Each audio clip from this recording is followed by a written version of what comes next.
A Lei Seca completa 9 anos nesta semana. Ela foi um marco na legislação de trânsito no país para reprimir a embriaguez ao volante. E os resultados têm sido positivos.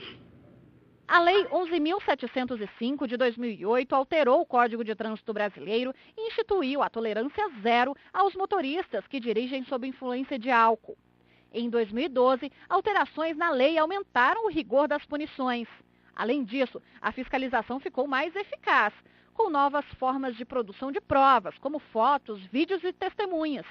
No ano passado, o valor da multa passou para R$ 2.934,70 em caso de flagrante de embriaguez.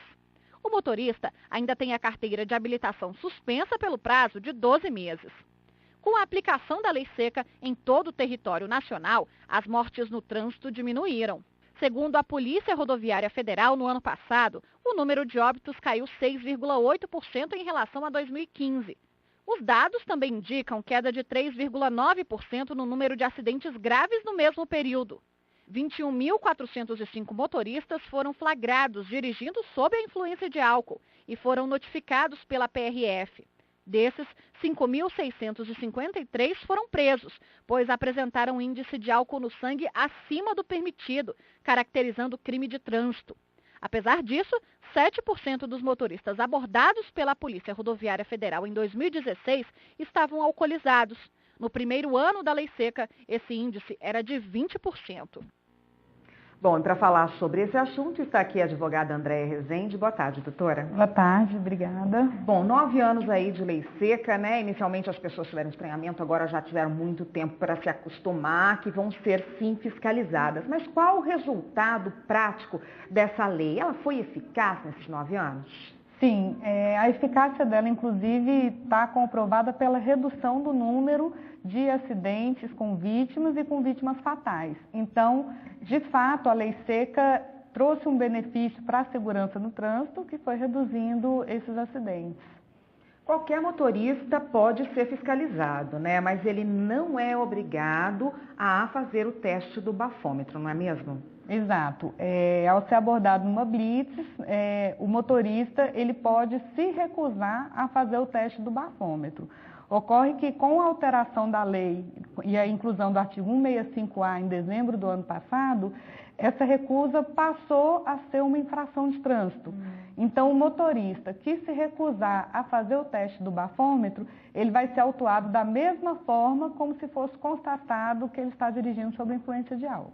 Quer dizer, o policial que está ali fazendo a fiscalização, ou o agente do Detran que está ali fazendo a fiscalização, ele pode olhar para o motorista, saber que ele está apresentando algum tipo de alteração ali e solicitar o exame do bafômetro, mesmo que aquela blitz não seja especificamente para isso, né? Sim, na verdade, com o objetivo de coibir, né, acidentes de trânsito e aumentar a segurança no trânsito, hoje os órgãos de trânsito têm feito esse procedimento do bafômetro na maioria das blitz, independente do agente de trânsito perceber que o motorista está com sinais de embriaguez.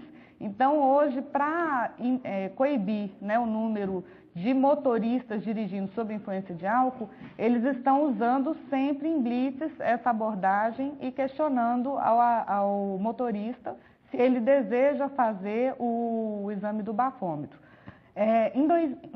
No ano de 2012, teve a inclusão da lei que trouxe mais rigidez, a Lei Seca. E aí, essa lei, ela trouxe o artigo 277, onde ele fala da possibilidade dos sinais de embriaguez.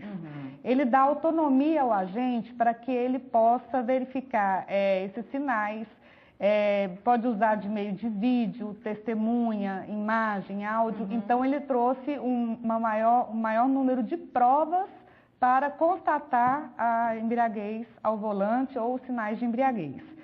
Agora, no ano passado, em dezembro, com a entrada em vigor do artigo 165A, não necessariamente o agente precisa apontar esses sinais de embriaguez.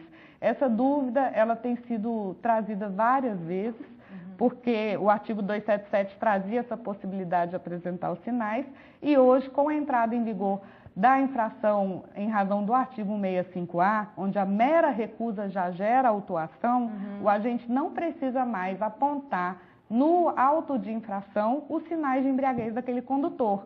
Basta que o condutor se recuse a fazer o teste do bafômetro para que ele seja autuado e sofra as mesmas penalidades do condutor que é constatado dirigindo sob influência de álcool. E o que acontece se for constatado ali no exame do bafômetro que realmente o motorista está dirigindo sob efeito de álcool? O veículo dele é apreendido, ele perde a carteira na hora, o que acontece? Bom, depende. No momento da abordagem, ficou constatado que o condutor está dirigindo sob influência de álcool, ele vai ter a carteira dele apreendida pelo período de 5 dias úteis, que é o prazo que o órgão leva para gerar essa autuação, tá? E com relação ao veículo, o órgão, os agentes permitem que outra pessoa que não esteja dirigindo sob influência de álcool retire o veículo da pessoa. Esse veículo só vai ser retido se ele não tiver uma pessoa para retirar o veículo da blitz.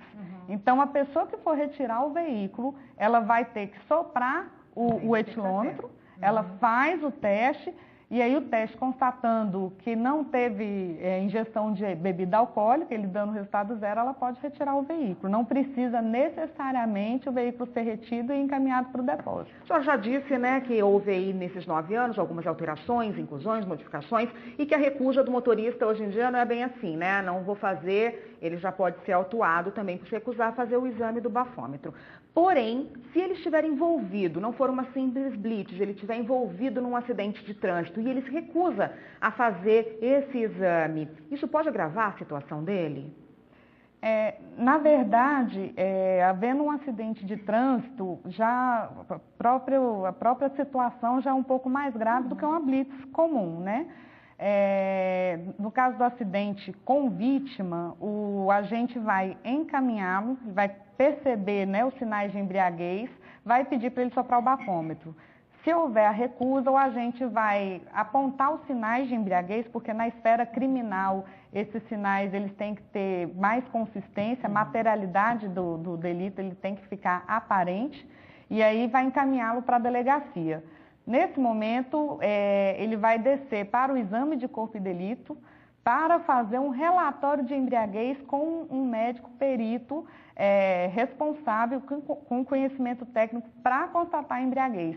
Então, no caso do acidente de trânsito envolvendo condutor embriagado, a mera recusa ela não vai impedir o processo criminal. Você vai ter como elementos de prova tanto o depoimento do agente que acompanhou, como o relatório de embriaguez feito no IML, que eles chamam de exame de corpo de delito. Então, essas provas, né, além das testemunhas e a própria vítima, vão instruir, fazer parte do processo criminal. Então, a situação dele se agrava sim. Como que é o tratamento criminal nesse caso? E, por exemplo, se o motorista foge, não presta socorro, ele estava embriagado, apresentava sinais, algumas pessoas viram aquele acidente, mas ele fugiu do local do acidente. Como é que fica? Bom, a autoridade policial é quem vai fazer a apuração, né, essa investigação para ver as circunstâncias em que ocorreu o acidente. Se ficar constatado de fato que ele estava embriagado, tem as testemunhas e que houve fuga, ele pode ser preso em flagrante, porque ele fugiu do local sem prestar socorro, tá? E dependendo do enquadramento que a autoridade policial fizer, pode haver inclusive a qualificadora no delito do crime de trânsito. Então, a autoridade policial, entendendo que houve dolo eventual, ela vai encaminhar para o Ministério Público, ele concordando, ele vai oferecer a denúncia para o juiz que vai receber essa denúncia e após a análise das provas da denúncia, o juiz poderá encaminhá-lo ou não, inclusive para o tribunal do júri. Aí ele ali responderia pelo artigo 121, que é o homicídio. O que acontece com a carteira do motorista que é pego dirigindo embriagado? Ele perde a carteira, a senhora falou do prazo de 5 dias, né, para o Detran, mas depois ele pode perder essa carteira por um grande tempo? Sim, no momento da abordagem, a retenção é provisória, só de 5 dias, é o prazo que eles levam para fazer a autuação. Depois o motorista vai ao órgão de trânsito retirar a sua habilitação. Após a abordagem, ele vai sofrer um processo administrativo de suspensão do seu direito de dirigir, vai ter respeitado o seu direito de defesa, então todos os passos do processo vão ser respeitados pelo órgão. E após, ao final do processo, ele poderá ou não ter a sua carteira suspensa. Então, se ele tiver a carteira suspensa, no final, ele ficará 12 meses sem dirigir. Agora, tem uma observação importante. Se nesse período que ele foi autuado da lei seca, se ele cometer novamente o mesmo delito, se ele cair novamente numa blitz, aí ele vai ser considerado no processo como reincidente. E aí ele vai ficar 2 anos sem dirigir. Só que a reincidência só ocorre se ele for flagrado 2 vezes no período de 1 ano. Tá? Tem que ter muita responsabilidade, né, doutora? Obrigada pela participação. Eu conversei com a Andréia Rezende, que é advogada, e conversou com a gente a respeito dos 9 anos da lei seca que faz aniversário nessa semana, né? Obrigada, doutora. Obrigada. Até uma próxima.